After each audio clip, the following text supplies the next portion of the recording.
Hello, welcome to Emily Kate Made This. I am Emily Kate and I'm coming to you from Berlin in Germany. Welcome to my knitting, sewing, general crafty YouTube channel. Here we talk about knitting, sewing and general crafting. What do you know? So today's video is a mishmash of various topics. I think, and you guys will know before me because I will write it here somewhere, if I will add in my Öland and Gotland trip to the end of the video or if I'll do a separate video, because I'm slightly concerned that this video could get a little bit long. On the subject of that, I will add timestamps or chapters to this video so you can skip through any parts that you might want to watch again or that you're not interested in. So I have 2 finished objects today and I think 2 active works in progress, and I have 2 sewing finished objects. And yeah, let's see what else happens on this episode. I have recorded this intro maybe 7, 8, 9 times. Let's just be done with it and move on. You can also find me on Instagram and Ravelry and on Coffee as Emily Kate Made This. And I also have an email address if you want to message. If you want to get in contact with me, you can message me on any of those or my email address. Everything is linked below, including anything that I talk about in the video, like patterns and designers and yada yada yada. Let's get on to it. There's going to be quite a lot of B-roll, I would imagine, because despite the fact that it is autumn now and I have been knitting woolly jumpers for months, it's still 27 degrees and I still can't wear them. So I will show you them now, and I really hope that at some point in the evening it will cool down so that I can wear the jumper and such. So you can actually see what it looks like on the human torso. Speaking of which, I'll just briefly touch on what I'm wearing. This is the summer bamboo top.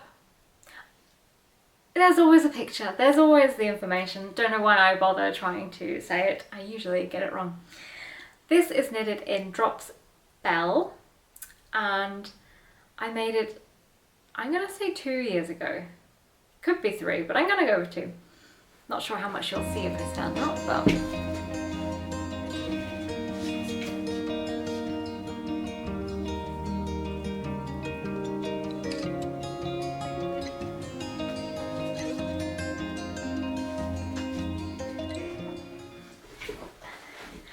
for some reason, probably just how many times I've worn it, the straps are starting to fall down a bit and the ends are sticking out, but I'm too scared to cut the ends of cotton bamboo yarns because they kind of like to unravel, so just gotta keep tucking that in. So yeah, still wearing the summer knits in the hot, what are we now? It's 28 degrees in this room, so we're getting warmer, getting toastier. Which is why I'm not wearing the next jumper that I will show you.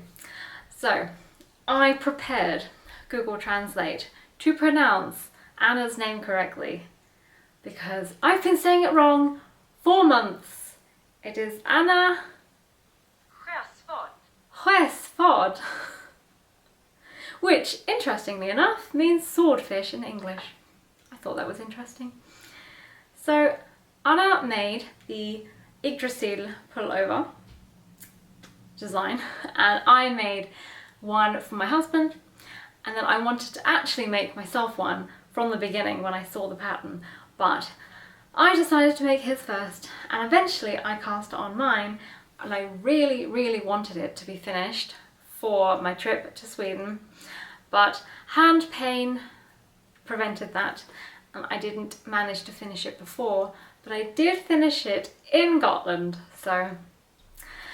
And it was very warm in Gotland and I didn't need to wear it anyway, so I brought the whole thing with me.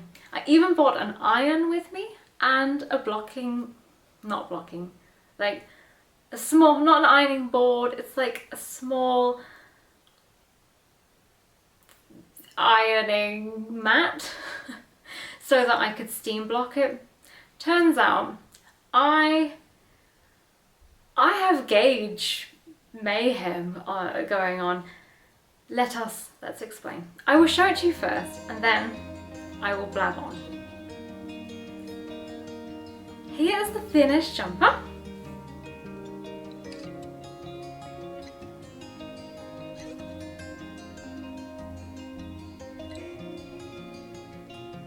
And hopefully I will insert a video of me wearing it. I haven't actually worn this yet because it's been too warm. But when I tried it on in Scotland, I finished it and put it on and it was so tight.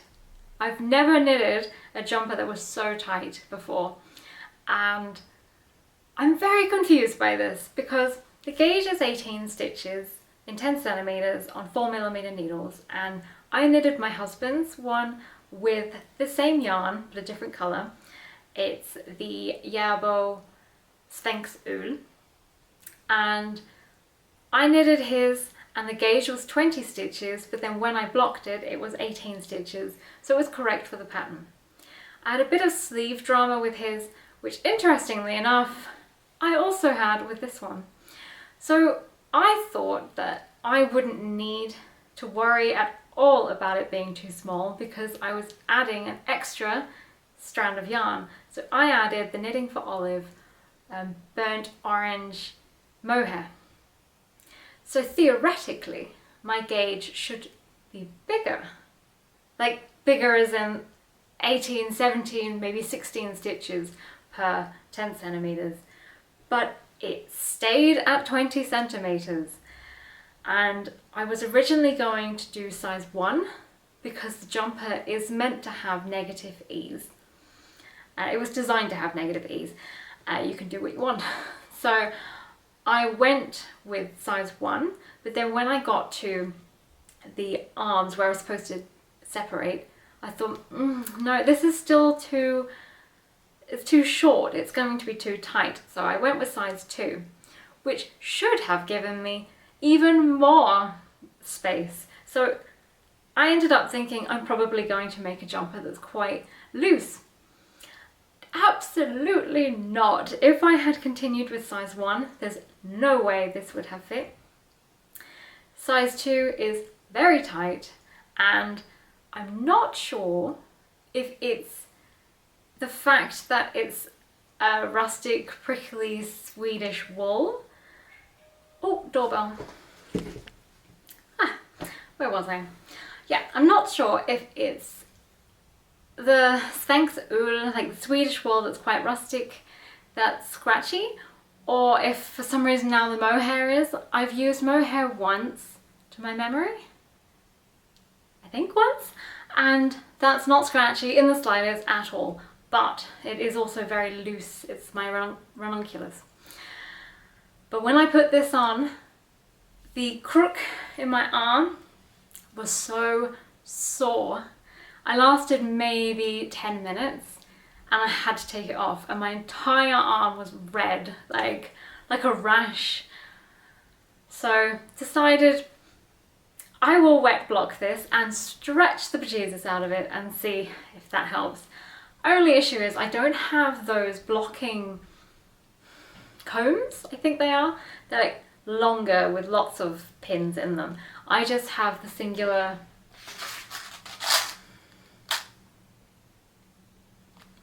ones, T-pins.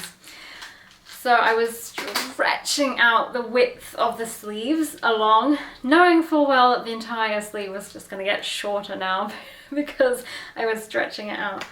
But I had already, I'd made the body, then,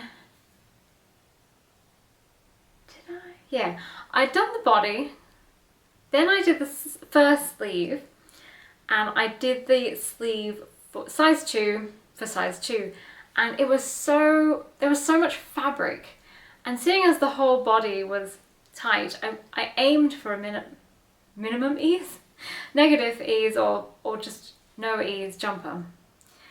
And so I didn't want these big sleeves because because I don't like having all this extra fabric all just like smushed around my arms, and I thought it would just look a bit weird for the pattern.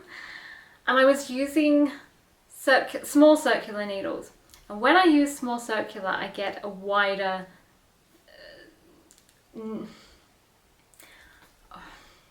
I don't even know how to explain it because I'm all flustered. Sleeves come out bigger when I use my small circumference needles in comparison to when I do magic loop.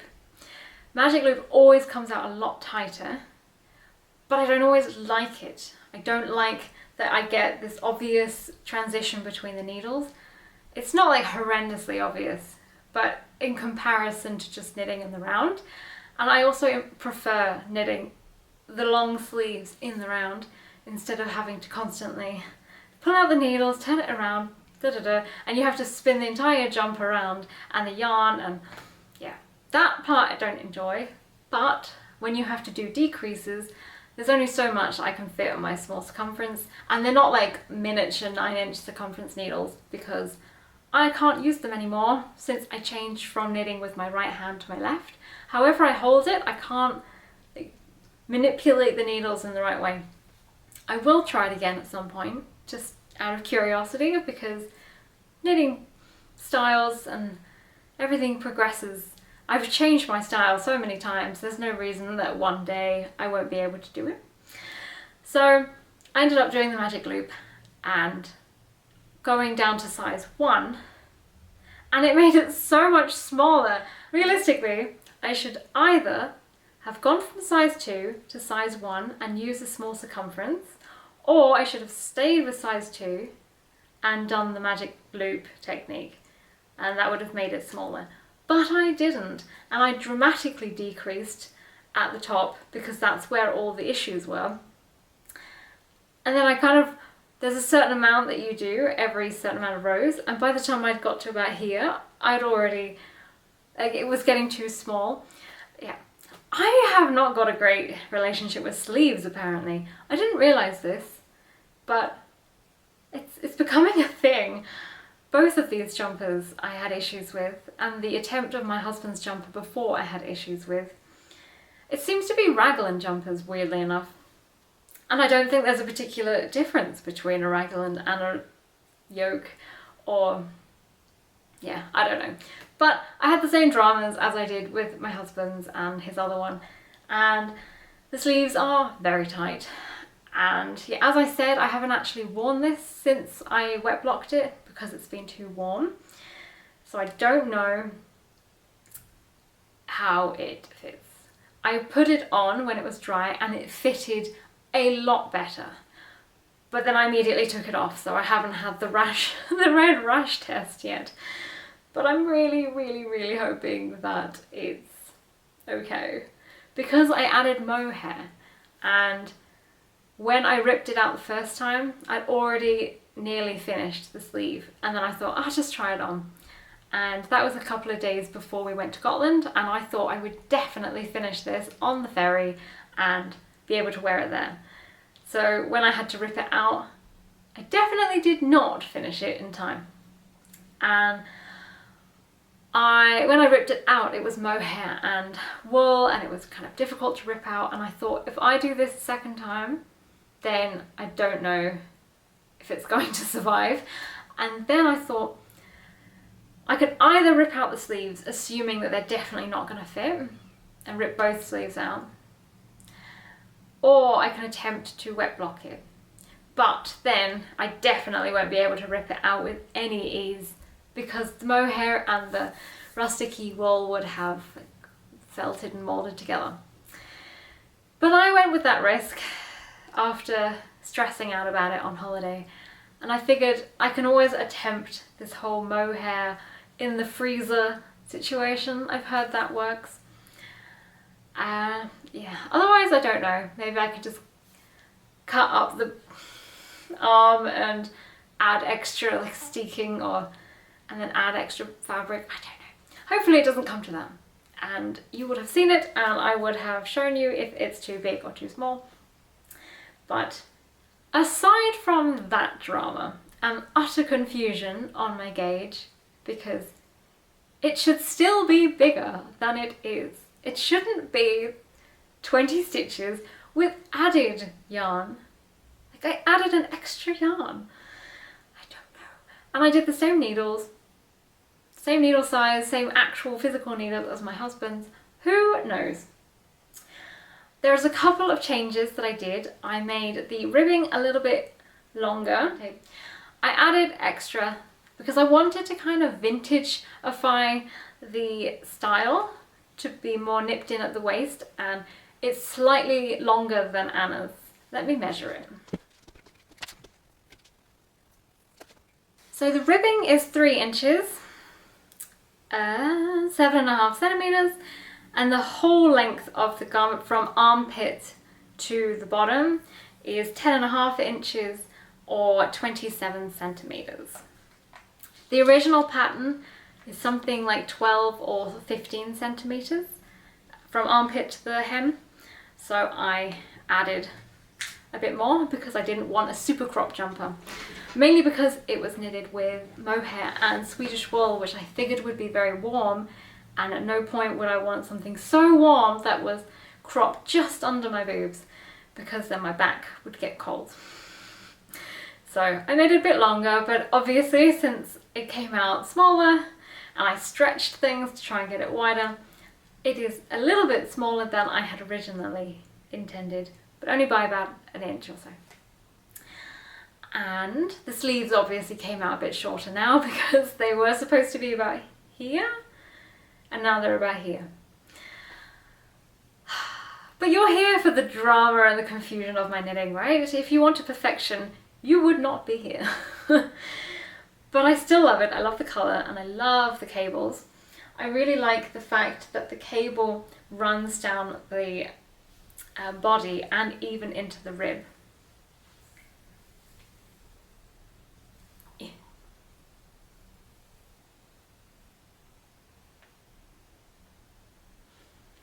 does feel softer now, but it is still scratchy. And that's super strange to me because I can wear Plutolopi, Let Lopi next to skin, no problem. And this, yeah, I don't know. How can Icelandic wool be less scratchy than Swedish? And I didn't have any problem with the other mohair. That was a Tilia mohair I used before. Maybe it's different with different mohairs, but I've only ever heard positive things about knitting for olive mohair. So who knows? But it's beautiful and I really, really, really, really hope it fits.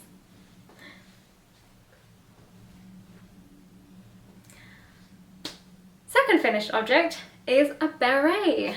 I love me a beret. I love having berets on my needles and then blocking them. Yeah, maybe I don't love knitting the beret, I just love blocking a beret. It's really satisfying. And this feeling that you're knitting something that looks super strange and it's never gonna fit, but then you block it and ta-da! It's beautiful. So I think, yes, I did. In my last episode, which was about my knitting plans for autumn, this was on my needles. It wasn't a normal episode, but my special autumn knits, autumn plans. And I had cast this on, and now I have finished.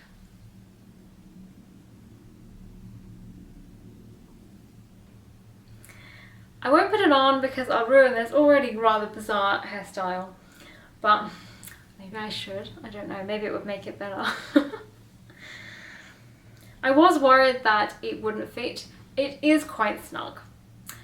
There's a snugness to it, but I'm going to assume that that's kind of normal because it will stretch out over time anyway. And I'm pretty sure it's superwash, but I can't guarantee it. I didn't use a whole 100 grams. I was so worried I would run out of yarn, and I still have 40 grams left. This was only 60 grams. And I could have made the bigger version, but I think I'm okay with this size. Because as I mentioned in that video, the other one that I made that I love is huge. And I'm worried that if I had made the other one, it would have just been enormous.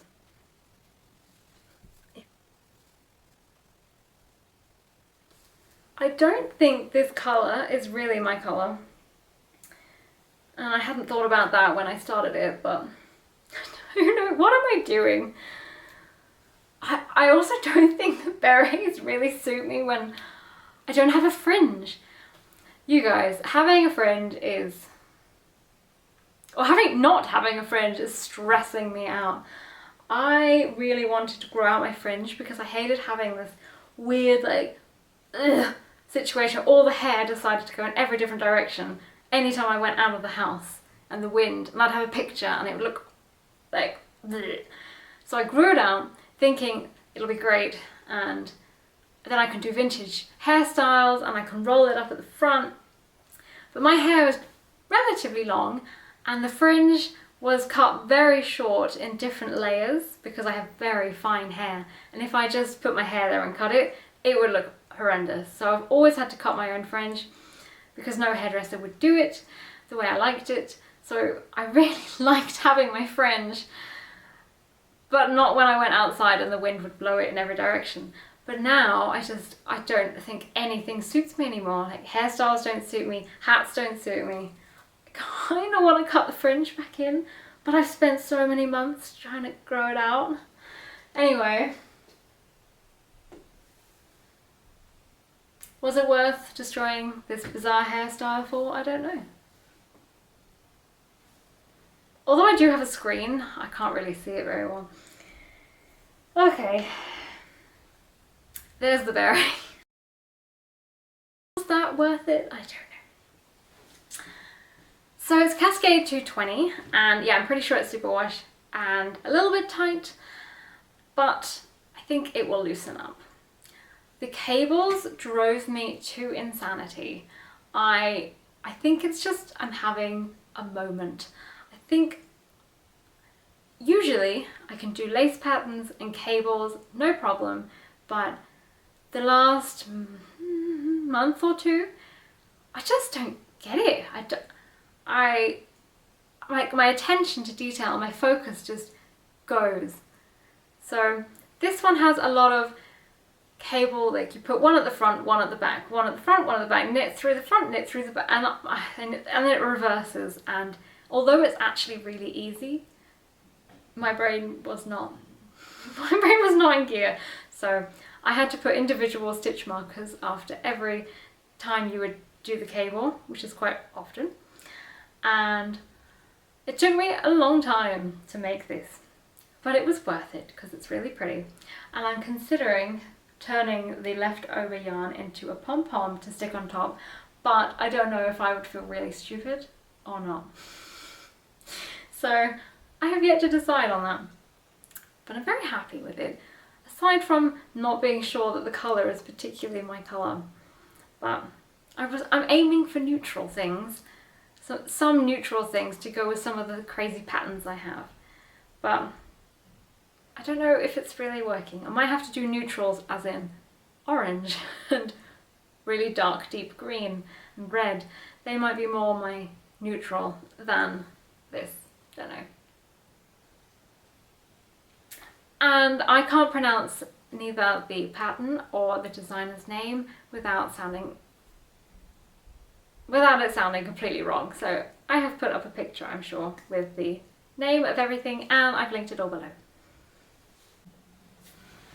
Ooh.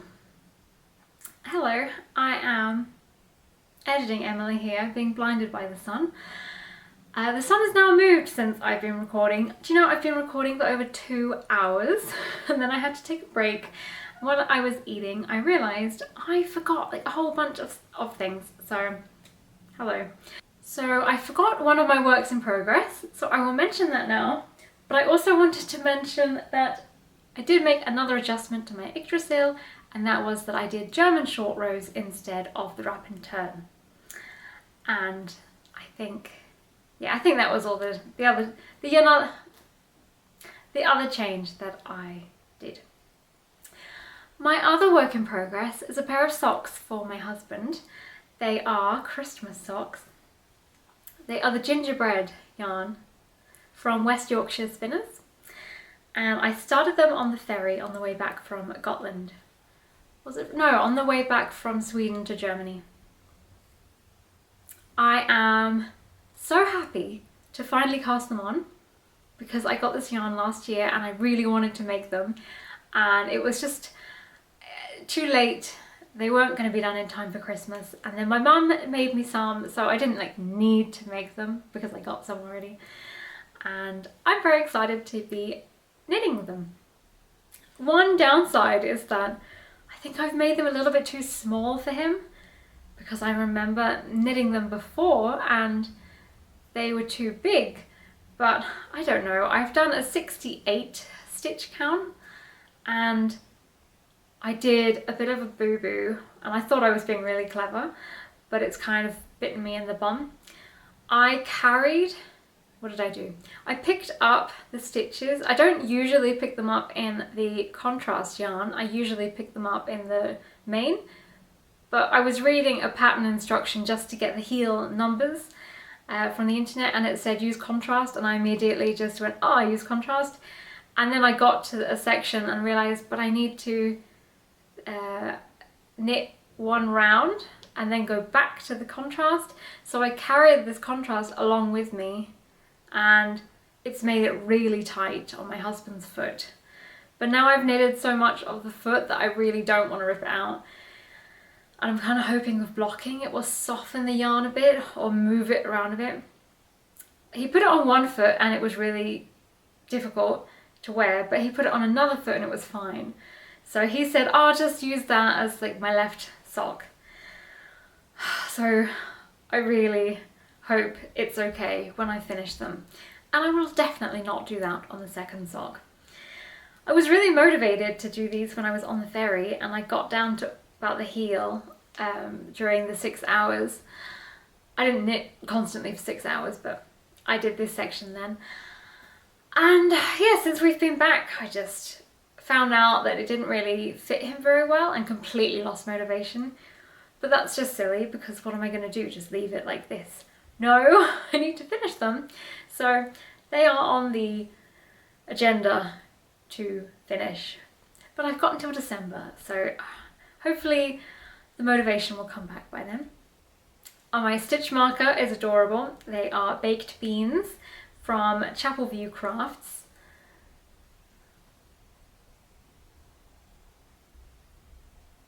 I also have some earrings of baked beans. They're so cute.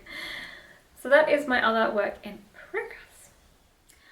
On my autumn plans list, I had the on my autumn makes plans, I had the Venezia Shawl on there, and I decided after recording that I would cast it on.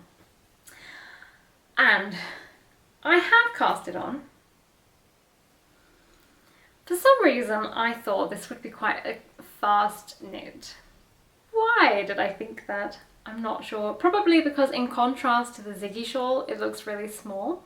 But I cast on originally with Xiaogu's, and I haven't knitted with superwash yarn in so long that it just slipped off. I couldn't cast on those needles, so I've swapped over to my Licker needles and cast on with this Frida Fuchs yarn that I mentioned in my last video.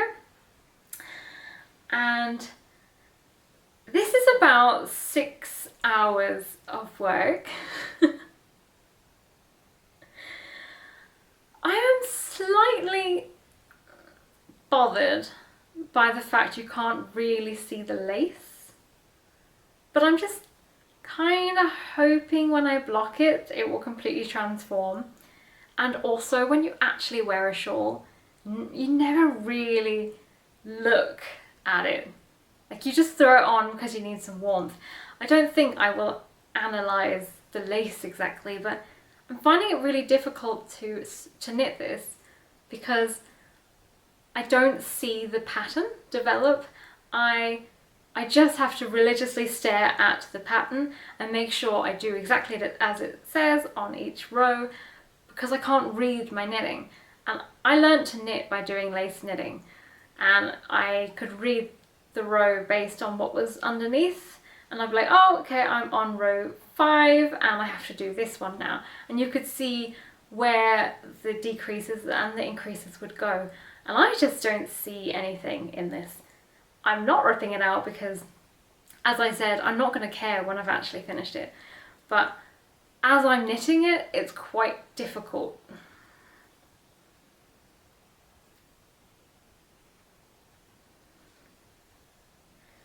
It's not a difficult pattern, and it's quite a nice pattern actually. I'm just struggling because I usually like to watch something in the background, and I've memorized.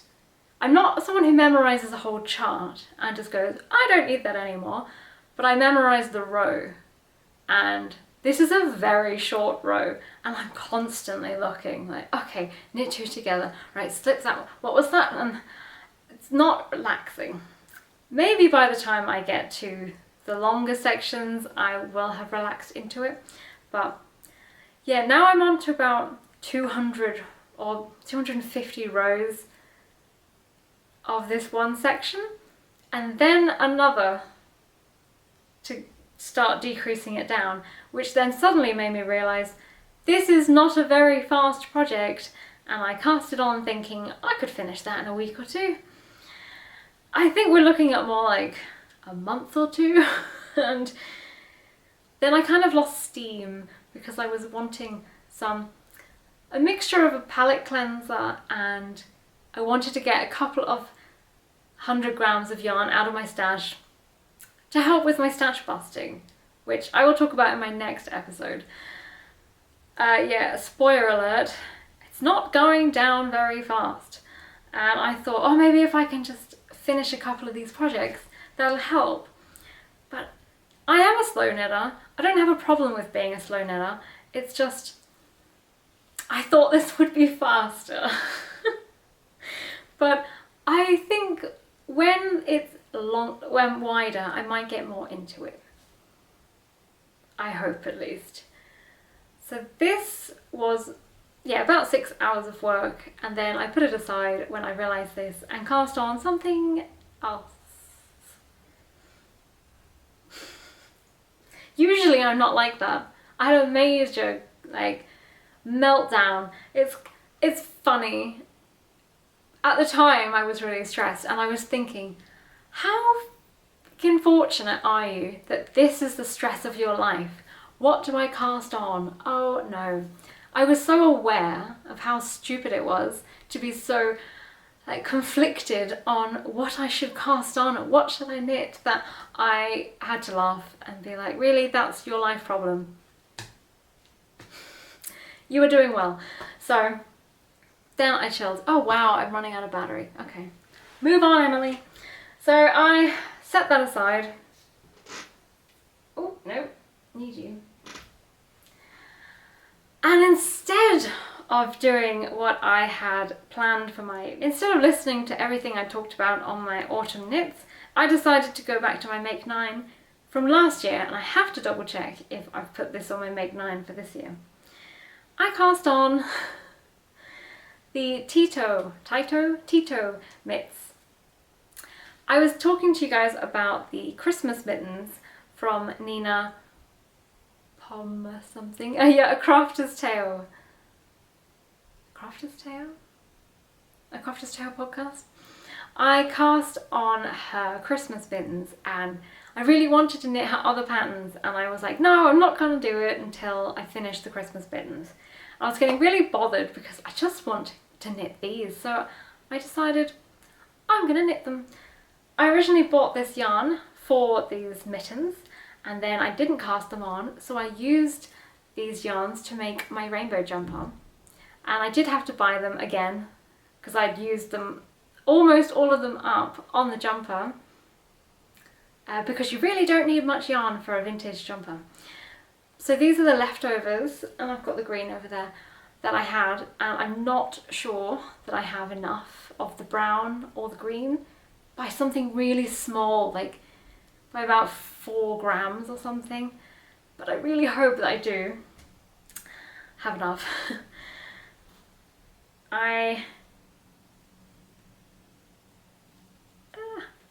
You can't quite see it because it will be an owl, but you do embroidery or duplicate stitch to get the facial features. So somewhere around here it would be pink, and I'm going to work on the eyes next. and they're so cute when they're finished. So I cast these on, and they're not, like, I know that I should be knitting my mum's slippers. I know I should be knitting my brother's Christmas present. I know all these things I should be doing, and even the list of stuff that I had planned for autumn, and I'm like, I'll do something completely different. But they have been on my list for at least 2 years, so that is this evening's plan. And so many people say, oh, I just whipped this up in a day. This is 3 days. How do people knit so fast? See, my voice is going weird because I'm so shocked. Yeah, I know one shouldn't compare to anyone else on the internet, but it's more like a confusion. How can you physically knit this in a day? Okay. I haven't done any more work on my chicken jumper because I got distracted. But I will be casting that one on again and working on that. And I didn't ask for permission to mention your name, so I won't, but I do want to say a big thank you to you know who you are for sending me as a gift the Valkyria cardigan. After my last episode, I said I really wanted to knit it, and I got the new yarn, but I hadn't got the pattern yet because I've been trying not to buy patterns unless I'm ready to cast on, but I wanted to buy it. And she sent it to me, and my heart. So thank you very much. I am going to cast that on, I think this week. I need to turn it into a ball. I'm really distracted because my neighbour is down there. Let me get the yarn. When I visited Sweden, I went to Gotland Spinnery and I purchased 3 skeins of this glorious wool. This is Gotland wool. I did go on Google Translate. I think I did pronounce it correctly last time. It's like suak. Sorry, Swedish people. It is S-A with a circle on it, R-K. And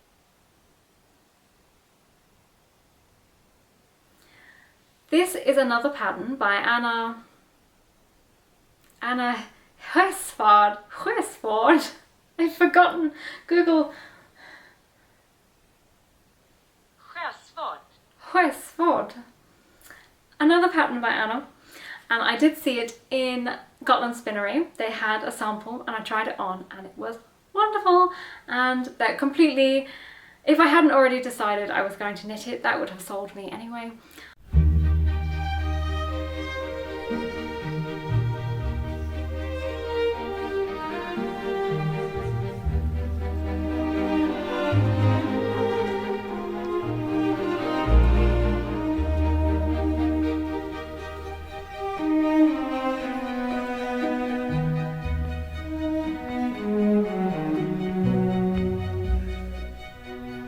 I went there and I saw it there and I walked over to it and I was like just, and the woman said, do you want to try it on? Like, yes, I do. And it was lovely. So I wanted this particular colour, and it's darker than the one Anna used, but oh my gosh, it's so beautiful. And they had this one. They'd run out of like bright colours, but I didn't care. Usually I would only want bright colours or greens or something, but I just really wanted this really natural colour of the Gotland sheep.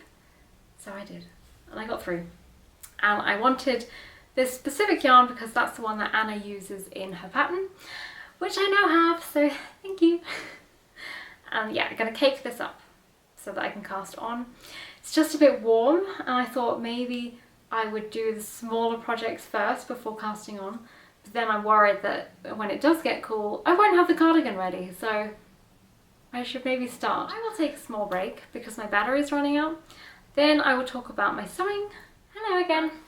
I have been recording for about 2 hours or so, and I have had lunch and I've had a break, and I've recorded my Gotland episode, and now I'm back to finish talking about my sewing. This has been a rather chaotic whirlwind of a recording day. I am so everywhere. I want to talk about all the things all at once, and naturally that means a lot of stopping and starting because I keep messing up what I want to say. But this is the final part of recording, so almost there. I wanted to briefly touch on some sewing. I don't need to say much, I don't think, because you've already heard a bunch of videos about me talking about circle skirts, but I thought I'd just quickly add, I had originally intended to make a skirt, 2 skirts actually, for my trip to Scotland, Ireland, and I did achieve to make them in time, but then I didn't take one of them and I only wore the other one once. Obviously I overpacked and overplanned my handmade wardrobe for 6 days, where I was mostly travelling on a boat or in a car. And one does not need several circle skirts and petticoats and different jumpers. I romanticised how much I could wear. But I made this skirt. I will add footage here. It is linen, so naturally I ironed it and then I just looked at it and it completely turned to wrinkle. So it looks a bit of a state right now, but I am not really somebody that has pristine pressed clothes. So wrinkles and folds are kind of normal. The only thing that annoys me is this one central line that I get in all of my sewing that either runs down the center of a dress or a center of a skirt, and it doesn't matter how many times I wash it or iron it or steam iron it, I can't get this line out. But hey ho. There's one thing that I wanted to show you, and I don't know if I can do it from here, but I bought this fabric because I wanted a neutral colour skirt to go with some of my vintage jumpers that have more of a green, sandy, beige, cream vibe. And most of the skirts I own are either checkered, red, blue, covered in dinosaurs, covered in flowers. I couldn't actually wear these chevron jumpers, for example, with anything, and it was driving me insane. So I unnaturally purchased neutral beige sand coloured fabric, and it was really hard. I don't buy neutral colours with ease. I much prefer the bold, bright colours, but I did it.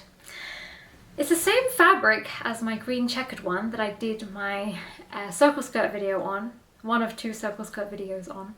But for some reason this one is a lot more scratchy and it feels a little bit like I'm wearing a potato sack. But alas, I think it looks nice. It's this colour. Here is the line, by the way, the line. But you know, I couldn't just have a plain skirt, so I made the pockets a bit more exciting.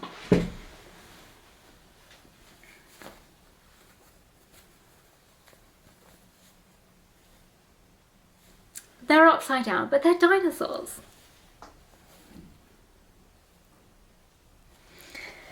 So I feel a lot more me now, knowing that I have dinosaurs on the inside of my pockets. The weird thing about this skirt is, I made my red circle skirt, and that one was my DDR pattern that I found, and I did a whole video on it, and it was a very traumatic experience. It was very stressful for a bunch of random reasons. And then I made the green checkered linen viscose blend version. That was a breeze and it was really nice, and I accidentally pattern matched everything and it was so beautiful and it fit nicely. And then I made this one using exactly the same pattern. It's the same fabric except all neutral rather than checkered, and it came out too small. Not too small that I can't wear it, but it's firmly attached to my torso as opposed to the other one where you could tuck a jumper into it. This one doesn't have much tuckability, but it still looks nice. I don't understand. The red one came out there was lots of drama with that, but eventually it ended up coming out too big because I think after all the messing around that happened, I stretched out the bias waistband. So that I understand why it came out too big. Then the middle one came out just right. This one I have no idea why it's come out too small. Only a little bit, maybe half an inch, but that half an inch is enough that you just think, I could do with just a little bit more. And I'm sitting here and even now the back of it isn't even fully done up. I had to buy some hook and eyes, which are really hard to find, and I can't even do it up. Oh well, hopefully that wasn't really obvious in the video that I just took. So that was my first finished object that I wanted to show you, and pretty successful. I haven't really worn it that much since I made it, but I'm thinking it will be a good autumn skirt because it's autumn and it's 25 degrees and it's going to be 26 later, 27 tomorrow, so it's still suitable apparel. And then when it gets a bit colder, I can put some tights under and I can wear the jumpers that I had planned to wear with it, because I think every jumper will go.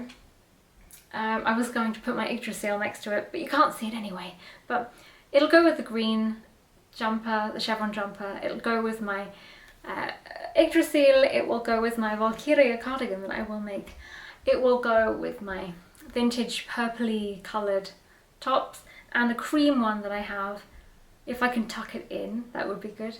I think it's just very versatile and I am really happy that I made it. The next top is finished, but kind of a fail, and I wanted to show you what it looked like and how it was a fail, but that's kind of the problem. I can't really wear it without exposing myself. This was supposed to be a really cute, fun sewing project, and I am on such struggle street with sewing. If you watched I think it was my last normal episode, I was talking about the problems I am having with sewing, in that there are so many alterations that you need to learn and know about, and I'm just struggling with what is the alteration that I need. And I thought it might be a small bust adjustment that I needed. And then I was really excited. Ooh. All my yarn just fell over and frightened the life out of me. I'm home alone, so having noises behind you is not comforting. And now my phone is beeping. Let's start again. I thought that I needed a small bust adjustment. So when I came across Gertie's patterns, I was on her Patreon for a little while, and I downloaded a bunch of her patterns, and I was really excited to try out the picnic top. I'm just doing the buttons up, that's why I'm looking a bit awkward. And she actually designs her patterns to have the different cup sizes, so you don't have to do the small bust adjustment, they're already done for you. So if you are typically a C cup, and I mean a sewing C cup, not an average bra size, it's all about the differences between your high bust and your full bust. And because I only have about an inch difference, I'm an A cup, and most patterns that you buy are for a B or a C. So I would typically have to do a small bust adjustment. So I was tickled pink that I wouldn't have to do that, and I could just make this. And it came out all kinds of wrong sizes. It was supposed to come out with, I think, let's just make it up. It was supposed to come out with 28 inches at the waist, and mine came out at something like 27 and a half or 27, I don't know. And it's just, I had to adjust the seams. Instead of doing whatever it is, 1.5 centimeters, I ended up doing half a centimeter so that it would actually fit. Then the shoulders just fall off and I can't get them to stay up. So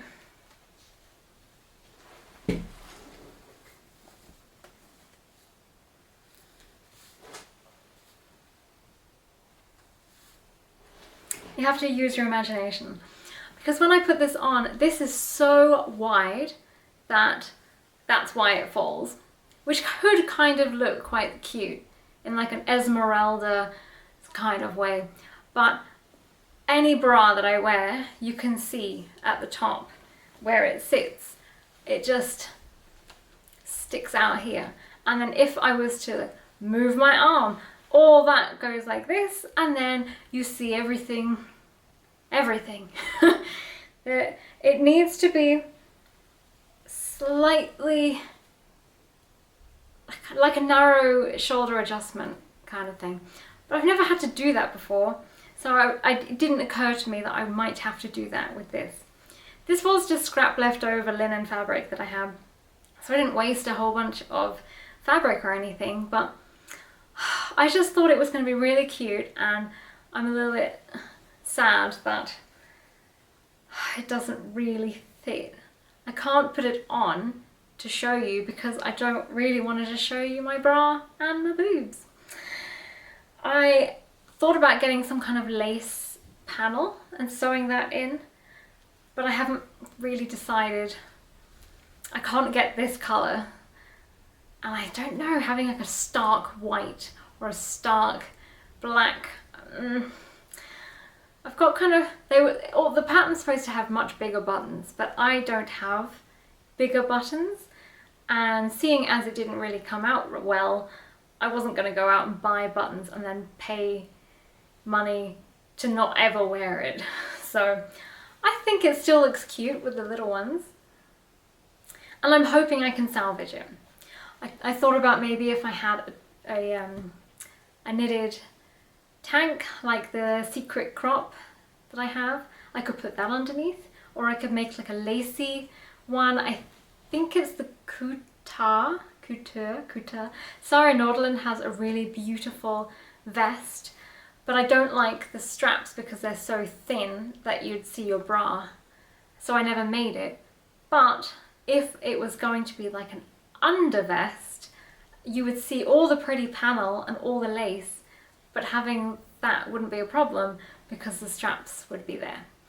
So that is a very complicated way of dealing with this problem, and I could also try and find some kind of lace thing.